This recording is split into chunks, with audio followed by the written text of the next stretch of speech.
Bom, pessoal, vou fazer aqui o nosso quinto áudio de cima da minha bicicleta sobre o Taleb, o livro do Taleb, e acho que é a complementação do que eu tinha feito ontem, que eu fiz ontem o final do prólogo. E eu cheguei a algumas conclusões interessantes. O Taleb, ele está num patamar de pensamento, de autor, que não se compara com o que a gente vem trabalhando. Em termos assim de dimensão, os livros que a gente tem lido, né, digamos, os contemporâneos, nessa segunda temporada das leituras, o Harari e o Walter Longo, o Taleb está em outro patamar completamente diferente. Mais ou menos eu imaginei a diferença entre o Mozart e a diferença do Harari para o Taleb é o Mozart com o Salieri, né? Eu acho que o Harari seria bem um Salieri assim. E já nessa comparação... Bom dia, bom dia. E já nessa comparação, o que eu acho que é interessante do Taleb, que ele fez um best-seller, que foi o Cisne Negro, e aquilo é um projeto intelectual dele, se a gente comparar com Harari. É um projeto intelectual do Taleb, tanto que ele coloca dizendo que o Cisne Negro, para ele, é um apêndice desse livro agora, o Antifrágil. Ou seja, ele não fez uma música de sucesso e agora faz qualquer tipo de música, porque agora ele já tem um selo de cantor de sucesso, pode fazer qualquer música, mesmo que as músicas sejam horríveis, porque ele já é um cantor de sucesso. É o que faz o Harari. Tanto que você vê que o Harari não tem um projeto intelectual. Em nenhum momento você vê o Sapiens no livro 21 lições. Não aparece o Sapiens. Não aparece o projeto. Ele começa a falar o que ele acha. Ele, pessoalmente, como se você estivesse perguntando para um cara num bar qual é a opinião dele. Então ele não tem uma trajetória intelectual como você vê no Taleb.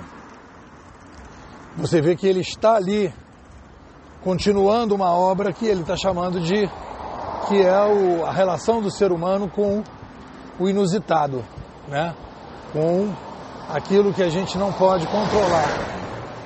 E aí ele vai desenvolver e aprofundar isso. Então, assim, é uma comparação mais ou menos nessa linha, Salieri, Mozart. Uma outra conclusão em relação ao Taleb: esse livro do Taleb não poderá se encaixar no modelo que eu tinha pensado das leituras compartilhadas, das leituras que era compartilhada, agora virou bimodais. Talvez leituras compartilhadas bimodais seja o nome ideal, né? Porque o livro do Taleb é um livro que não é um livro de consumo rápido. Ele é um livro muito denso. E aí a decisão que eu vou tomar é que vai ser um livro que eu vou considerar um livro em aberto. Não vou fechar o livro. E também não posso ficar um ano discutindo o livro do Taleb e não levar adiante o nosso projeto. Então eu vou continuar fazendo as análises do livro do Taleb, vou continuar lendo, vou fazer essa leitura dupla. Vou ler um livro da nossa lista e vou ler e volto ao Taleb, porque eu vou precisar de bastante tempo para poder aproveitar e trazer o que o Taleb tem de bom para a gente, né? Então é um livro que você tem que ler aos poucos, parar para pensar, e aí só para você, a quantidade de livros que ele aponta no final que ele leu, etc, etc, mostra um pouco a densidade do trabalho dele, né? Então e o Taleb tem uma outra característica, ele é um pensador de cozinha. Ele se aproxima um pouco nesse caso, né? O Spinoza não era nem de cozinha, o Spinoza era de fundo de quintal, né? Assim, a preocupação dele de ser entendido pelos outros é mínima, no caso do Spinoza. O do Taleb não é tão grande. Então a leitura é uma leitura em que existem milhares de uso de dialeto, como se fosse um dialeto, né? E ele não se preocupa em construir as explicações desse dialeto. Ele vai jogando e você que se vire para poder entender o dialeto dele, né? Se ele explicou no outro livro, é aquela série que você entra no meio, aí você tem que... Peraí, o que é isso aqui? De onde é que veio esse personagem? Então, não sei se você tem que ir até voltar lá no Cisne Negro, e aí ele faz um glossário no final, e nem tudo que ele coloca lá como dialeto que ele cria lá aparece no glossário. E é um livro que tem um glossário, então ele é um cara que é neologista, né? E isso é uma característica desse tipo de pensador, né? Que é um pensador assim, mais amplo, mais largo. Uma outra coisa importante também, que o Taleb, ele vai entrar como um construtor da macroideologia. E esse é um conceito novo que eu vou trabalhar para poder encaixar o Taleb. O que acontece? Uma revolução civilizacional, a gente tem visto isso, ela tem a chegada de um outro DNA civilizacional. Só que esse DNA civilizacional, ele é praticado, ele começa a ser exercido, como foi a chegada, por exemplo, do Lutero e a Reforma Protestante, né? E eu compararia talvez o livro do Lutero, as expressões do Lutero com esse livro da Startup Enxuta. A Startup Enxuta é a metodologia aplicada do que o Taleb está propondo do ponto de vista filosófico. Tudo que o Taleb está falando de ponto de vista filosófico, você vai ver na Startup Enxuta. É uma nova forma de lidar, né, com a maneira de pensar problema. Startup Enxuta é um livro de metodologia, mas que está, digamos assim, embutido isso que o Taleb está falando. O Taleb, então, ele vai trabalhar com uma coisa, um conceito que eu vou chamar de macroideologia. O que é a macroideologia, né? Pô, macroideologia é no momento em que eu faço uma modificação no triângulo da sobrevivência, que eu mudo o DNA, que é sinônimo, mudo o DNA de sobrevivência, eu preciso colocar no lugar uma nova ideologia. Bom dia.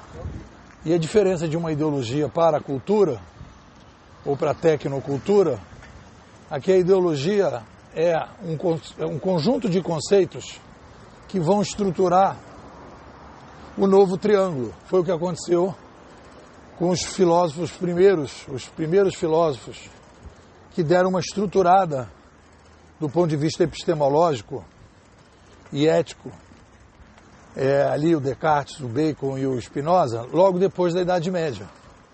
Dizer, olha, a gente tem um pensamento muito mítico e lógico e a gente precisa colocar outra coisa no lugar. Vamos aqui falar de um discurso do método. Precisamos ter método para pensar nas coisas, senão a gente começa a ter uma epidemia de peste negra, vai todo mundo para a igreja e as pessoas aumentam a peste em vez de resolver o problema. Então a gente precisa, como a gente aumentou aqui a comunidade, a gente precisa dar uma estruturada aqui, não pode ficar pensando com a cabeça na lua, porque as consequências são nefastas, né? Vão morrer milhares e milhões de pessoas se a gente não fizer aqui uma revolução industrial, uma revolução científica. E o Descartes é o início disso. É uma espécie assim, inicial da nova ideologia. Então a ideologia é um anteprojeto de cultura. E a partir daquele momento você vai estruturando e você vai compondo, né, um conjunto de autores, no caso aí da epistemologia, da ética, e depois entra na política, na economia. E foi o que aconteceu para frente. Então o Taleb está mais ou menos na linha desses pensadores que vão discutir, que vão propor a macroideologia da nova civilização.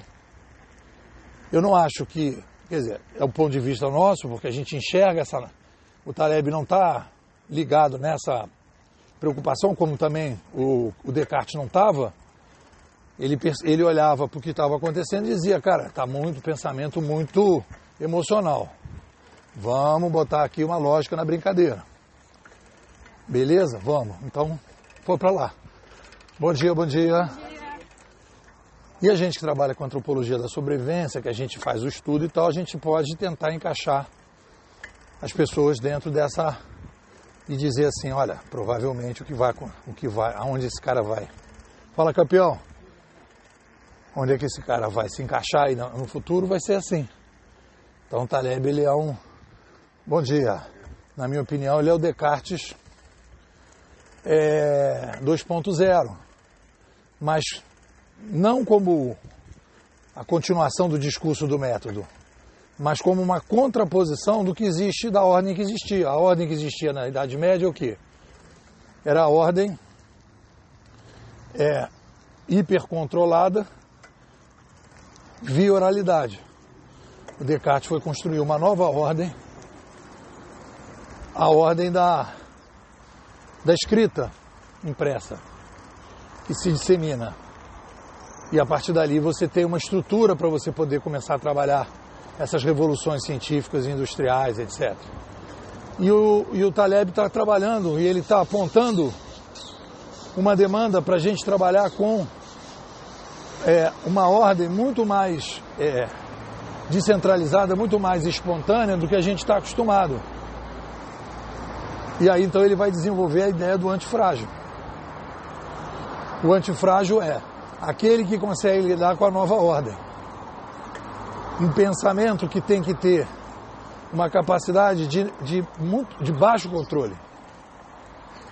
Ou, comparado com o passado, aí sim, comparado com o passado, bom dia, de menor controle.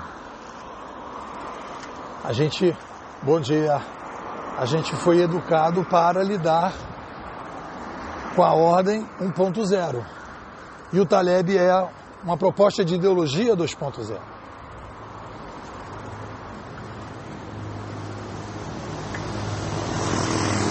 E aí que está a história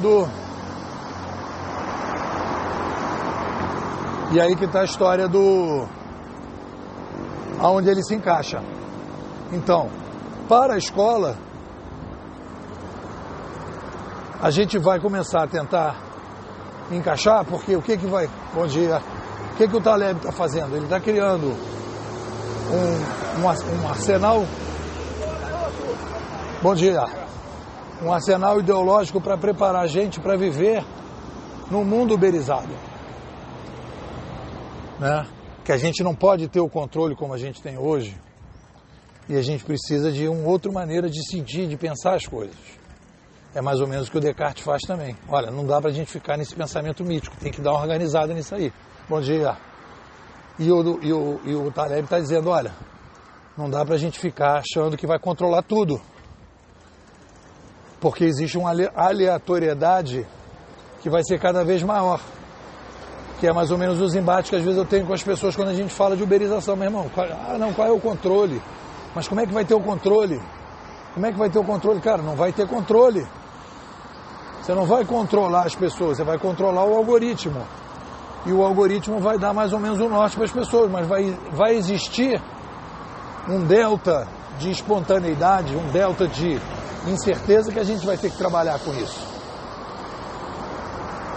Então o grande alerta do Taleb é esse. A gente precisa de uma outra fundação, onde ideológica, e aí no caso dele é epistemológica, e é por isso que ele se aproxima do Descartes. A gente precisa de uma nova ideologia que aí vai se dividir entre epistemologia e ética, para lidar. Bom dia. Então, por exemplo, ele fala dessa coisa da pele, né? Que as pessoas ficam protegidas pelas leis, fazem uma série de coisas com a sociedade e se der problema, a pessoa continua protegida. E quem se ferra é a sociedade. Ele fala que, por exemplo, isso é uma coisa antiética. E tem a ver com esse novo mundo, né? Quer dizer, todo mundo tem que estar dentro do espaço de trocas e todo mundo tem que, no momento que se coloca como A, B ou C, tem que se colocar em risco. E aí tem uma série de coisas interessantes que a gente pode pegar e a gente vai encaixar ele como esse pensador que vai ser um provocador dessa nova maneira de pensar para a nova civilização 2.0. É assim que você tem que ver o Taleb. Você não pode ler o Taleb, não, vou aplicar o Taleb aqui na minha metodologia de empresa, etc. Tal. Eu quero ser antifrágil. Não é isso. Ele está trabalhando no macro cenário. E é esse que é a minha percepção. Então eu não vou terminar o Taleb, o Taleb não dá para eu poder, eu não posso ser rápido com o Taleb, e eu não posso fechar como fiz com Longo, como fiz com Harari, até com o próprio Adam Smith. Porque o Taleb vai exigir um tempo muito maior. Então eu vou fazer uma leitura agora, vou seguir nas leituras, e o Taleb vai estar em aberto, volta e meia, ou vamos ter a dobradinha, não sei quem e Taleb, não sei quem e Taleb, até esgotar. Eu tenho que dar para cada autor o seu devido tempo, né? Bom dia. E é por aí, o que você diz?